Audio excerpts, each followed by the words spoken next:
You are Locked On Wolverines, your daily podcast on the Michigan Wolverines, part of the Locked On Podcast Network.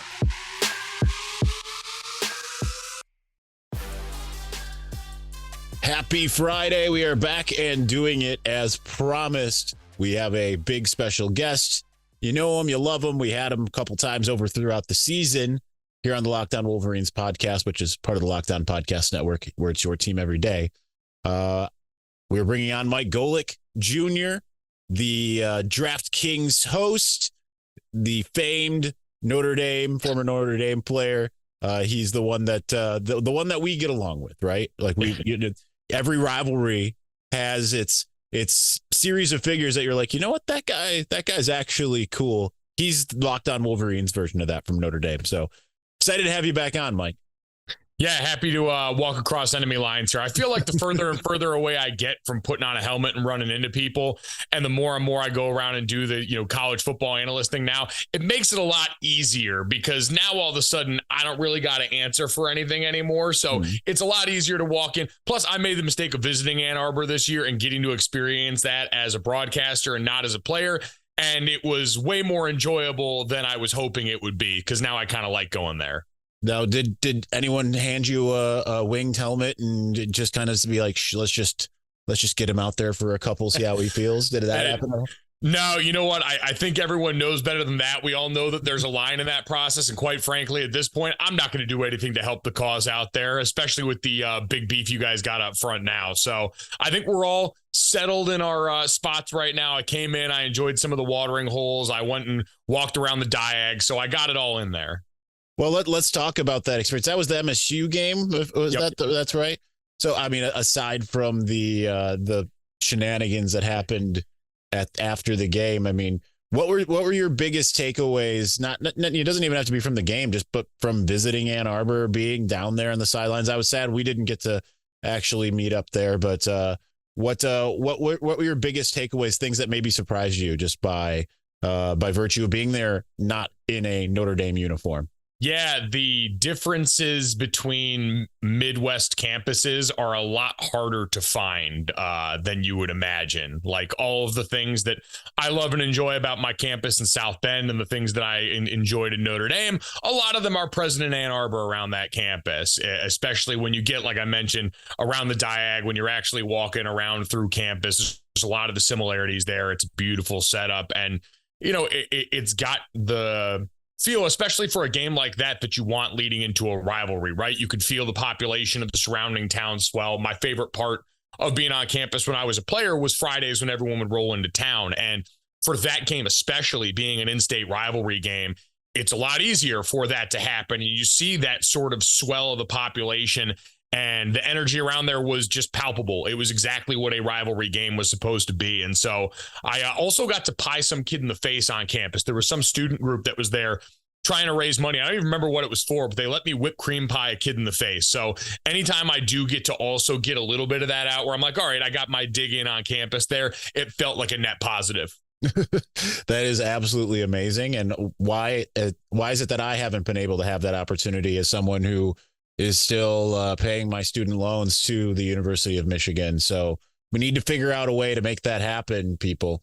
Yeah, it is interesting too. Now that I think of it, the last time I was there, I got to see then Big Ten Commissioner Kevin Warren speaking on a panel, and how times have changed already since the end of the season on that front. Now I have to say former Big Ten Commissioner Kevin Warren, as he's taken the president job over in Chicago, which is wild. I mean, he comes in, gets everyone against him pretty quickly with the COVID stuff, and then suddenly adds UCLA and USC, and everyone's like, okay, maybe he's not so bad. And he's like, all right, I'm out. I dip. So it's kind of crazy how quickly that's going. But let's look kind of back and forward at the same time, if that makes any sense, because when we first talked, it was a couple days before the season kicked off. You were really high on Ohio State and kind of medium on Michigan, right? Like it was one of those things where you were like, Ohio State's the toast of the conference, which I don't think you could blame anybody for feeling that way. I know, I didn't, not to toot my own horn, I was an outlier by saying that Michigan probably ran the conference. I was an outlier. So you weren't wrong in your stance. That's the way everyone pretty much saw it. But why do you think that those roles have kind of flipped now that we've had a whole season's worth of being able to look at both teams? It is interesting because if you talked before the playoff, I think we would agree that those roles had flipped. I do wonder what the sentiment is after the playoff, because when you look at those final four teams, the two best teams we saw out in the field in any of the semifinal games were Ohio State and Georgia. Like, that's pretty evident. And so it was weird to see Ohio State finally play up to the skill on their team. But you're right as far as down in, down out. I think the thing I misjudged the most about Michigan's team was the defense. I think having to replace what you did in Aiden Hutchinson and David Ajabo on that side of the football, you know, Dax Hill in the secondary, you were replacing a meaningful NFL caliber starter at every level. And so to see the way they replaced that, we're still able to harass quarterbacks around the conference. Obviously, their easy slate of scheduling, especially early in the season, is well publicized and well noted, but they also went out and made those teams look that inferior to them. It wasn't like they played with their food on those occasions. And then you look when they got later into the year, Penn State as a common opponent between them and Ohio State, markedly better win for Michigan than it was for Ohio State, who got taken down to the wire in that game. And so I think it was the consistency. The floor has been raised so much because clearly defensively, you've managed to roll in enough talent and enough recruiting depth to be able to replace marquee NFL talent the way we see Alabama, Georgia, and others do. But offensively, you know, back-to-back Joe Moore award-winning offensive line, having that as the bedrock for an offense that still didn't really realize a downfield passing game until the Ohio State game, and really only in that game. The rest of it being able to feed off of a two-headed monster at running back. And I know, you know, got the good news as far as one member of that backfield making and announcing his return. But I think just in general, seeing now, all right, the floor is consistently raised here in the Harbaugh era based on that identity you've built there. And it's been enough to against an Ohio State team that maybe let their foot off the gas a bit in terms of how they operate in the trenches. Again, it's really hard for me to digest them based off the Ohio State team I saw show up against Georgia, because that team, the offensive line did play a bunch better. That team, you did have a quarterback who was mobile in a way that really helped that offense. And so it was a bit of a mind bleep at the end of the season. But I think all those are the Michigan reasons why I initially misjudged that based on what we ended up getting in 22. Now, how much do you think that can kind of carry forward into this next year? Obviously, there's currently some question, given that we don't know the status of Jim Harbaugh for the essentially third straight year. All indications are on our end over here that it is going to get done. Sounds like it's going to be a matter of a week or so, if not days. But if everything can kind of stay the same, they don't lose anymore via the transfer portal, at least from a pivotal standpoint. How much do you feel like Michigan can continue to be in this new role that it's been in for the last 2 years of being the Big Ten champion and being kind of the elixir to what Ohio State has kind of been able to do over the last over the last couple decades? Yeah, no, I think there's a very high chance. I mean, listen, if Jim Harbaugh comes back, then you're returning a ton of the same weapons that you can do. Most specifically, like the thing we always look at, right? Quarterback, head coach, coordinator, all that good stuff, like JJ McCarthy coming back, Blake Corum coming back, you know, what your offensive line has become in this era, all things now that you're going to be able to count on. And so for Michigan, then the challenge becomes, all right, how do you keep evolving this? Because we saw maybe it was hubris in the CFP semi. Maybe it was just a bad plan. Maybe it was, you know, the injury to Schoonmaker that I think probably didn't get talked about enough in how it affected what Michigan wanted to do in big personnel in that game. But you really got to develop the downfield passing game a lot more. Like, you had some guys and there were just opportunities, and outside of Ohio State where you made big plays, it never showed up in a meaningful way. And it creates an off-speed pitch for when you need it the most. It's not so you can beat Rutgers and the Big Ten West or anything like that.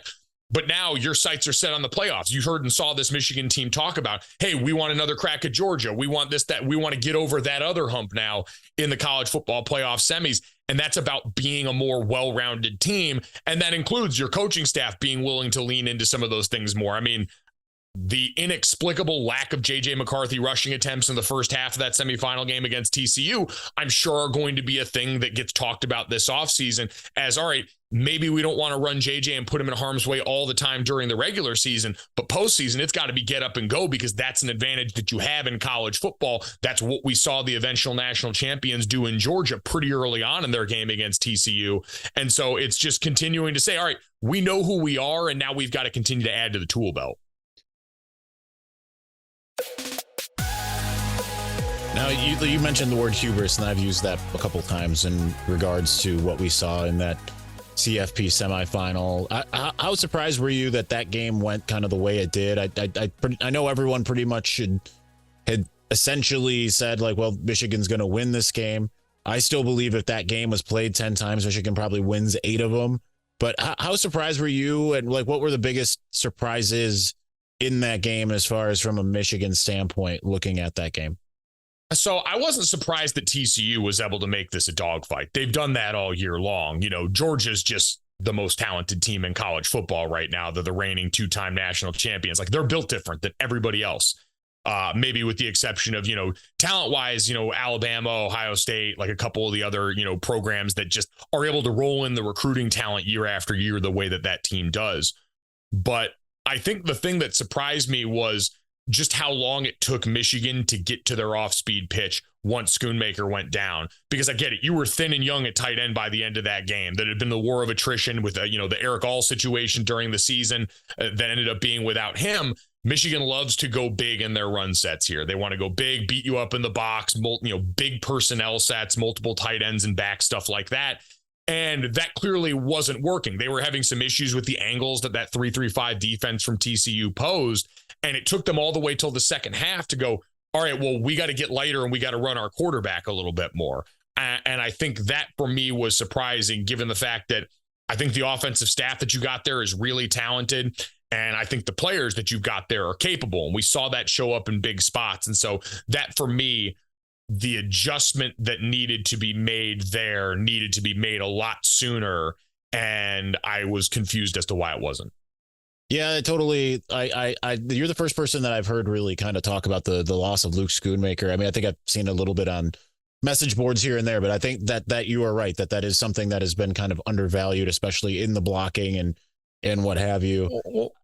Because I saw a lot of people having gripes about, the Joe Moore Award winning offensive line. You go and look through that games. Michigan had a couple of run-throughs that they missed in the offensive line. There were 1 or 2 gaps in protection, but for the most part, they were getting whooped on the edges. It was D. Winters and the linebacker core from TCU taking it to the edges of that Michigan offense that just couldn't hold up in the way it was used to. So now all those cutback runs that you wanted, all those lanes you wanted for Donovan Edwards, didn't exist anymore because it was getting caved in from all sides there. So I just felt like that obviously anytime run game stuff doesn't go well, people want to put it on the offensive line, and they've got their part in it.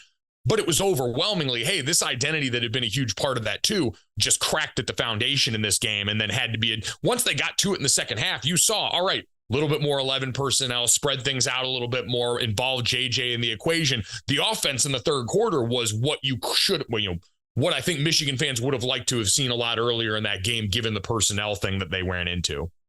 Yeah, and JJ finally, it seemed like he and Roman Wilson really connected a lot in the game in a way that I thought that was going to happen throughout the season. We saw it the first couple weeks of the season and then kind of disappeared Roman had his concussion, but that is the thing that I've been kind of waiting to see. And when you're on a team that can, like you kind of alluded to this already about like wanting to have that downfield passing game to prepare for teams like Ohio State and down the road. How much of a challenge do you think it is when you're in a situation like Michigan had been for most of the year, when you have Blake Corum, when you have Donovan Edwards as well, and you can just run all over everyone? How much of a shift in mentality do you think it is to be like, because wouldn't you want, if you think that you can do like you did against Penn State and run for 418 yards when you're supposed to be going up against one of those teams that is supposed to stop the run, like Urban Meyer came out and said they will stop the run, and it was like again, hubris, although it worked. How challenging do you think it is to, if you're a coaching staff, to sit there and say, we can't just only do this thing that we're really good at?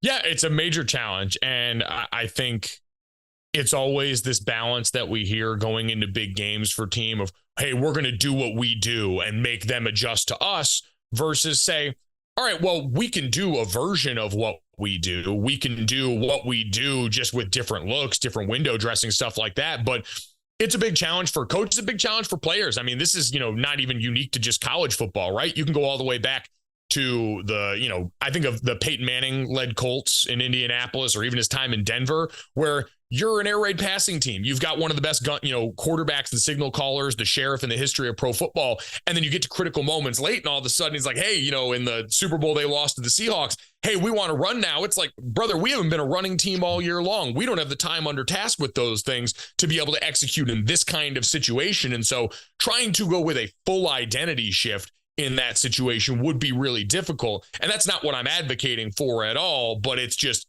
you had to make it look different. So yeah, it is a major adjustment, though, to answer your question.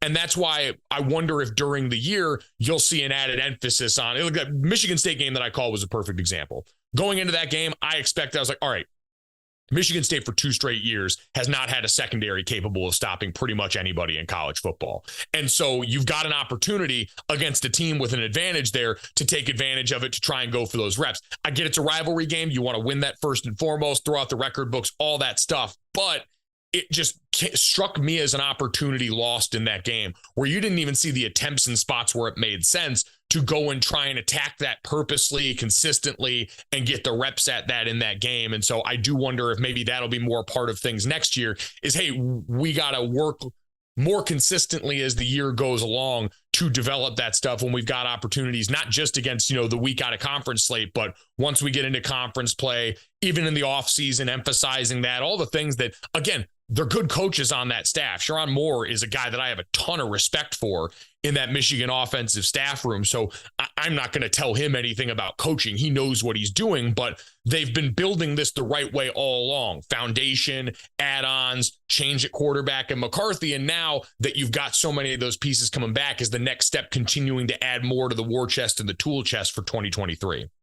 Yeah, I think that it is good to have a little bit more of a balance. And I'm with you on, yeah, it was very satisfying, I'm sure, to Michigan fans to see Michigan still being able to run for several hundred on Michigan State. But I do agree it did seem like a lost opportunity to get that passing game going.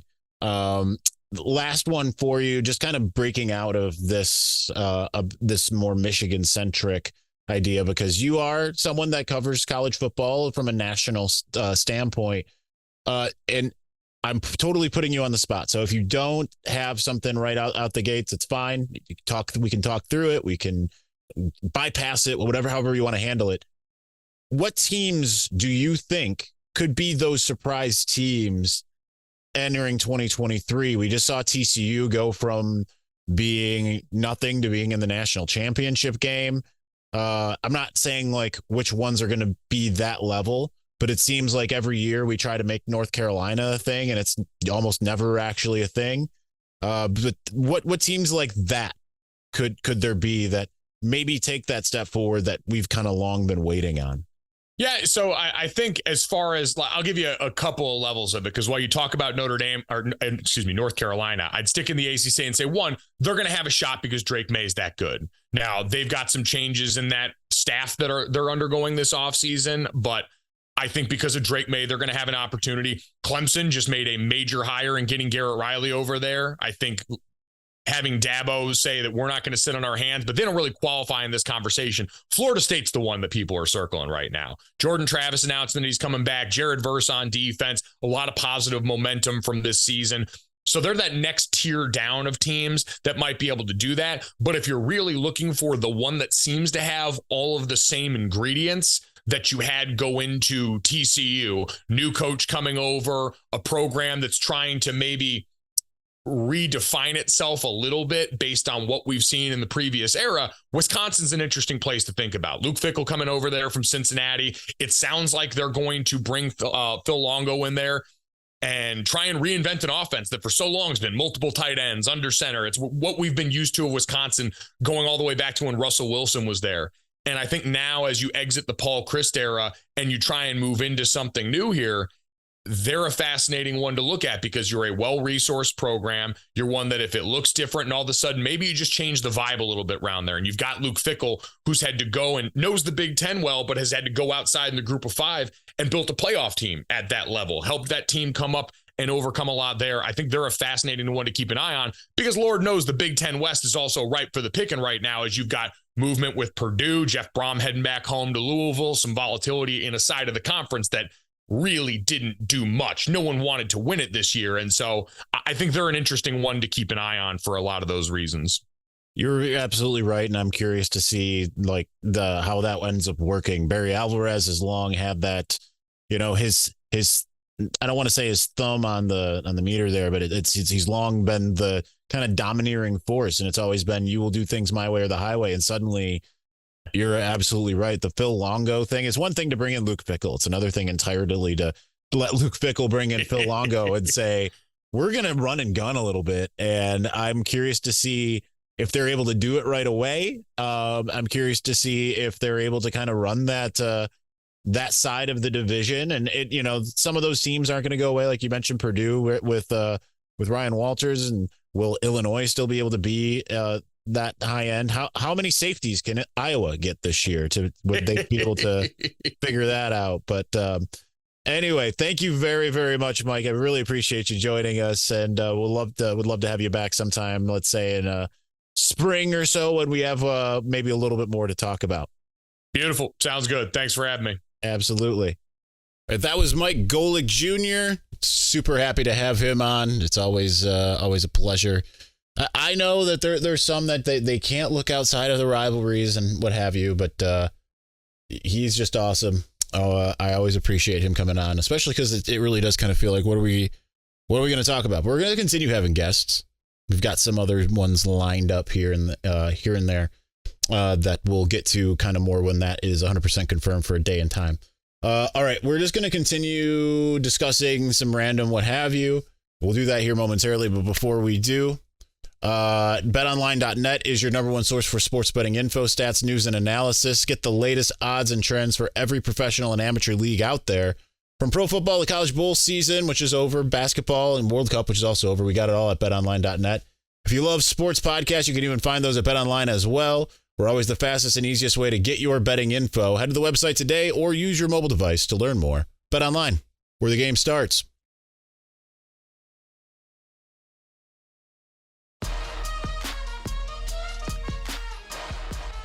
All right, big thanks again to Mike Golic Jr. for joining us. I appreciate when he comes on very much. And it's kind of a mea culpa when it comes to that. So, in terms of how things started versus how things ended.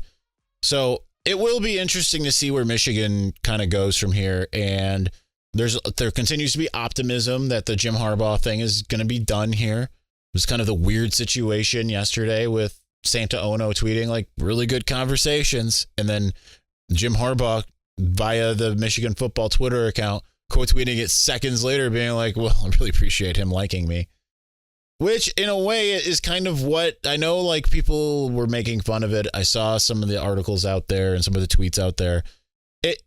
But isn't that kind of what this is, right? It's kind of a situation where Jim Harbaugh wants to feel the love. So if he's kind of replying like it reminds me of Viserys in early on in Game of Thrones when he's told like you're gonna get a crown, you're gonna get whatever, and he's like, oh, that's all I ever wanted. In a sense, that's kind of what that was, right? It was like a confirmation of like, this is what I want. So they'll work towards it.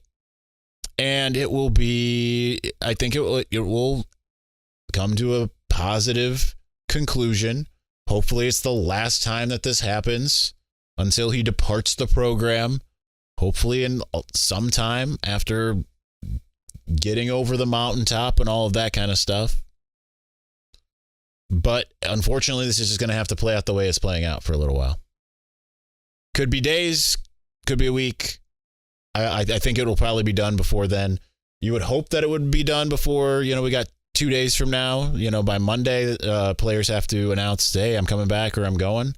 Not a lot left. Really, it's Zach Zinter, who it sounds like he's probably coming back. And outside of him, Michael Barrett, Cornelius Johnson, it's really those guys.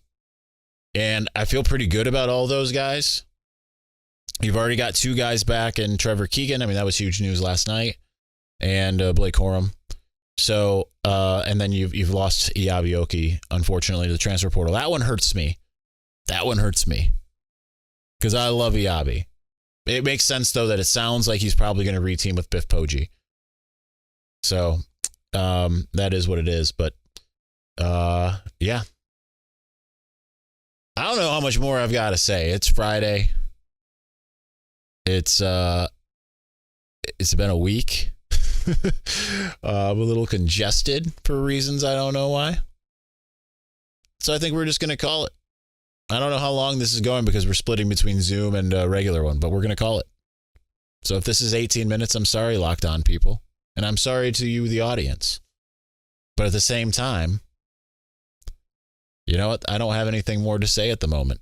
I could talk about how disappointing Michigan basketball is, but I didn't watch it. I wasn't going to waste my time on that, Drek. We'll get into Michigan basketball here soon, but we're going to get away from it as much as possible because people are angry. And I get it. All right, so we will come back to you on Monday. So thank you for watching. Thank you for listening. We've done, as promised, the 6-day week. So excited about that. We'll talk to you again soon.